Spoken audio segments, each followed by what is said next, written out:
जगण्याची आशा या मनाची भाषा, तू न बोलता ना ऐकता समजून घेना. स्वप्नांचे रंग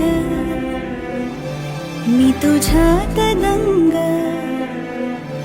पुरे बाकी काय तुझी साथ संग असताना.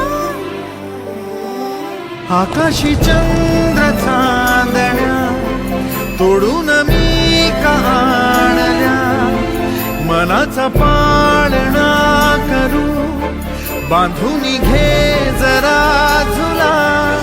डोळ्यात तूच साजणी, सुखाचा स्पर्श तू नवा, तुझ्या विना